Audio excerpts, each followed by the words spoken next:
Fala pessoal, estamos aqui no primeiro episódio do RicCast e para começar com o pé direito, estou aqui com a médica infectologista Andressa de Vasconcelos, que vai tratar um pouco sobre essa questão da Covid-19, dessas variantes que estão, depois de um ano de pandemia, de tantas restrições, assombrando mais ainda a nossa vida e tirando parte da expectativa que ainda tínhamos de voltar ao normal brevemente. Mas também, por outro lado, tem as vacinas chegando. Hoje mesmo veio a Johnson Johnson, a vacina da Johnson Johnson chegou no Brasil. Então é um pouquinho de esperança, se equilibra. Então, mais uma vez, já falei em off, mas quero aqui deixar oficializado e claro, meus agradecimentos por ter aceitado esse convite do primeiro podcast, do primeiro episódio do RicCast. Muito obrigado por ter aceito. Ô, Ricardo, é uma honra, eu estou muito feliz de estar aqui.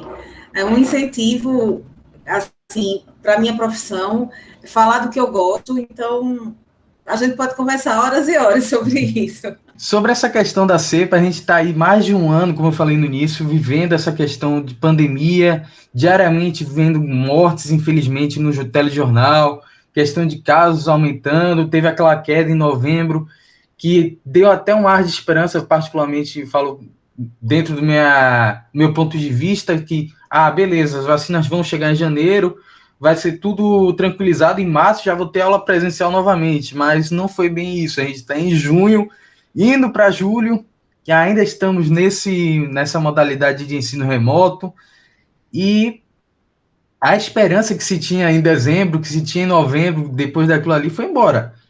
E, para piorar a situação, vieram novas cepas, novas variantes. Até queria acrescentar uma pergunta aqui do roteiro, se tem alguma diferença entre cepa e variante, ou é a mesma coisa, no caso? É assim, Ricardo, quando o vírus ele entra na célula e usa o material genético da célula hospedeira para se reproduzir, para se multiplicar, alguns erros podem acontecer nessa multiplicação, no código genético. São muitas etapas e alguma falha pode acontecer. Essas falhas vão originar vírus diferentes. E dependendo de onde sejam essas variáveis, onde sejam essas mutações, esses vírus, eles podem seguir uma mesma linhagem, eles podem ter mesmas características dominantes. Então, se eles seguirem essas mesmas características dominantes, eles são variantes, eles são todos daquela nova linhagem, tá certo? Mas cepas são várias cepas, são vários vírus que vão se multiplicando de maneira diferente e vão gerando várias cepas. Mas a variante é quando ela tem características em comum e entram nesse grupo de linhagem de variantes. Falando sobre essa questão de variante, a gente está infelizmente, nessa expectativa de vir uma terceira onda, que para mim, no caso, já é real. A gente já está vendo aí essa questão do aumento de casos, que infelizmente, por incompetência do governo federal, está acontecendo, está crescendo. E os números de mortes, obviamente, se o número de casos aumenta, infelizmente, a tendência é esse número de mortes também aumentar. Sobre essa questão, a OMS dividiu em alguns grupos, em 4 grupos, se eu não me engano, as variantes, para até facilitar a compreensão. Você pode diferenciar mais ou menos cada uma, a alfa, da beta, a gama, da delta também, cada uma delas para a gente, por favor?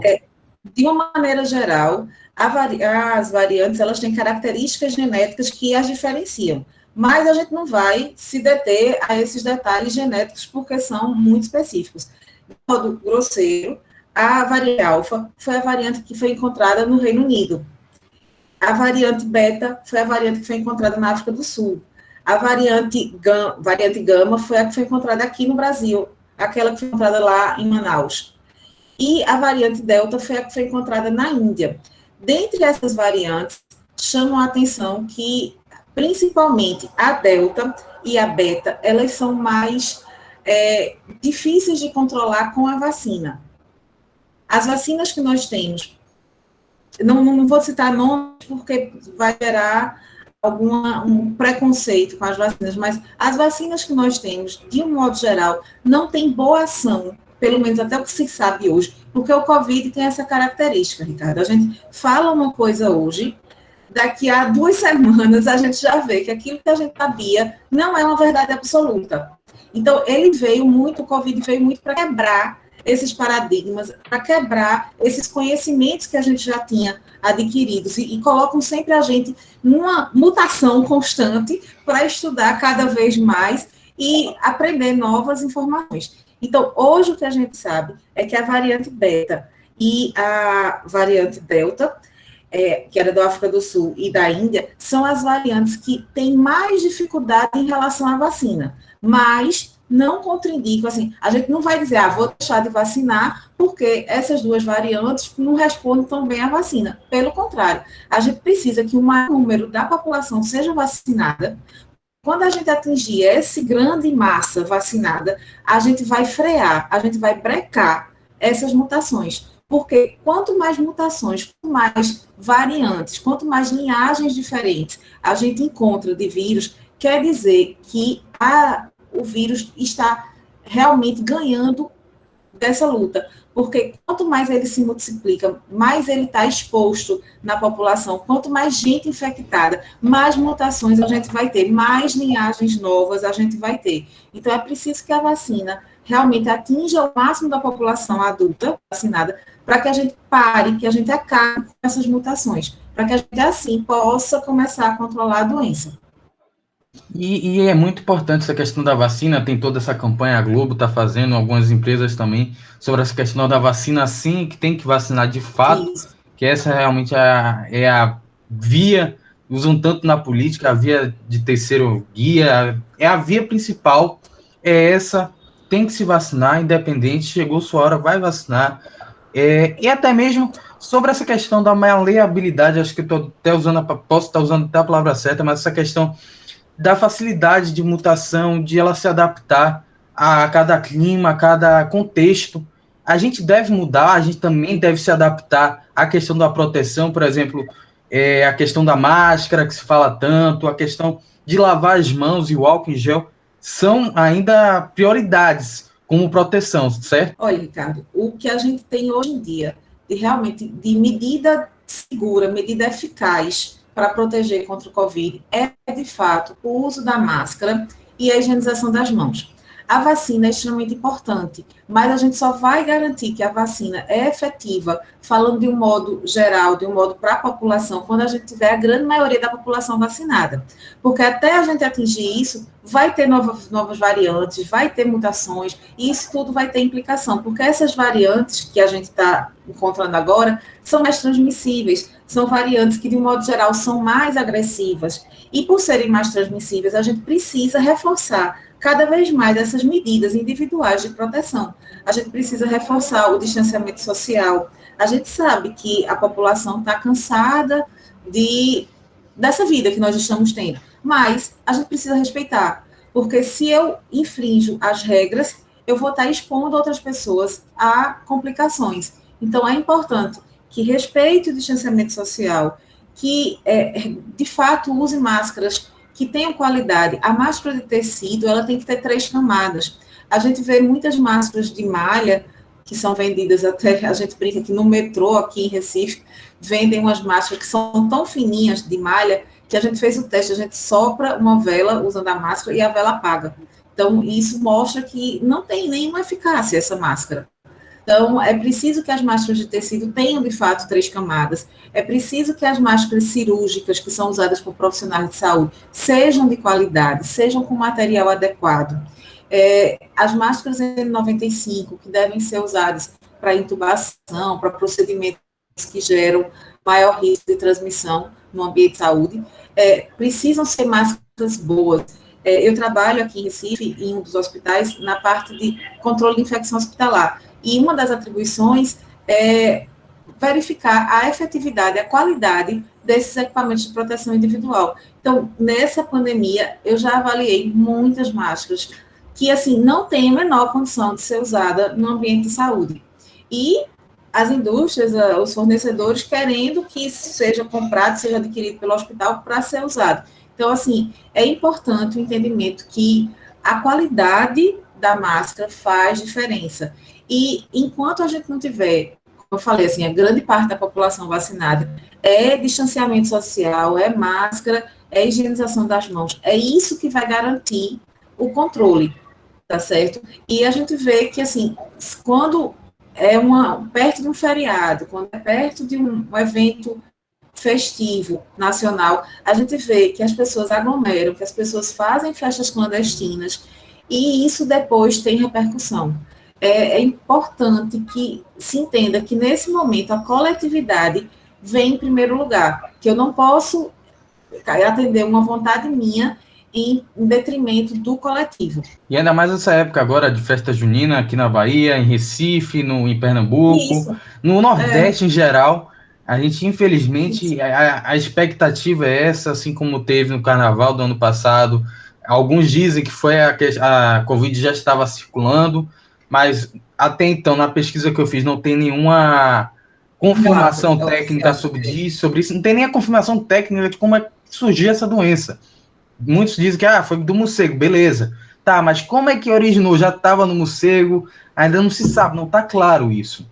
E eu acho que vai demorar. E não é o foco da gente saber de onde que veio agora. O foco agora é vacinar. O foco agora é vacinar e ter o respeito às medidas de restrições, porque são elas que vão meio que salvar a gente dessa realidade que estamos passando nesses últimos meses e anos, nesse último ano, no caso. Isso.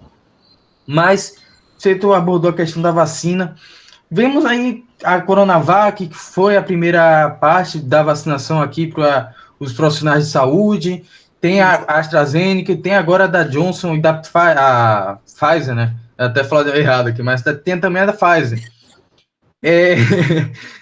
E outras vão surgindo também nesse meio termo, nesse meio caminho. Tem a Butanvac, que está sendo feita e está sendo estudada, a Versamune, a Novax.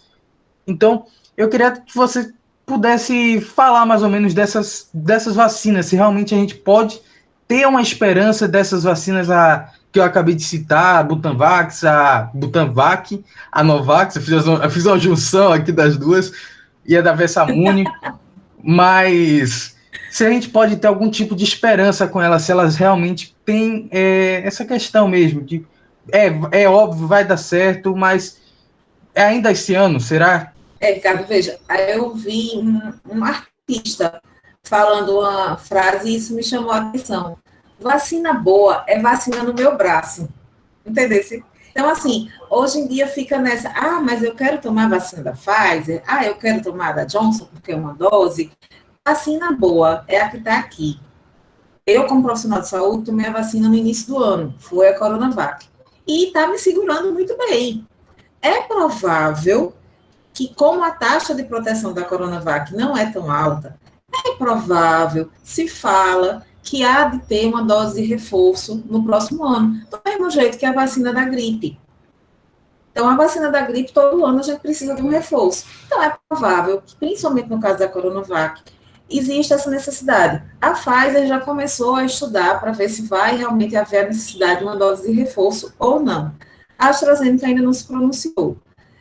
Mas o importante é que, nesse contexto de pandemia, uma vacina com a taxa de eficácia em torno de 50%, 60%, é uma vacina boa, porque a gente precisa do maior número de pessoas vacinadas. Quando a gente atingir esse quantitativo, aí sim a gente começar a controlar a doença. Então, as diferenças de cada vacina é muito pouca, são detalhes, entendeu? É um percentual um pouco maior para uma, um pouco maior para outra, mas no contexto de saúde pública, no contexto de pandemia, o que importa é que a maior quantidade de pessoas receba a vacina. Perfeito, que é o que vai salvar a gente junto com as medidas restritivas, é o que vai salvar a gente daqui, Isso. dessa situação. Você abordou na sua resposta sobre essa questão da porcentagem de eficácia. Para mim aqui deu uma falha, e para ter mesmo a certeza que não falhou, que na gravação vai sair certinho, você poderia repetir essa questão, se independente do número da proteção que se tem entre uma e outra, qualquer uma vale, qualquer uma está valendo, no caso, não tem essa de escolher. A gente não está num momento de, vou tomar dessa daqui porque a outra é menor. Não tem essa. Não, não, não tem essa. A gente está vivendo uma situação de pandemia. E no contexto de pandemia, no contexto de saúde pública, o que vale é a maior quantidade de pessoas vacinadas, independente de que vacina. nesse contexto de pandemia, uma vacina com a taxa de eficácia maior que 50%, 60% é uma vacina boa, é uma vacina de qualidade.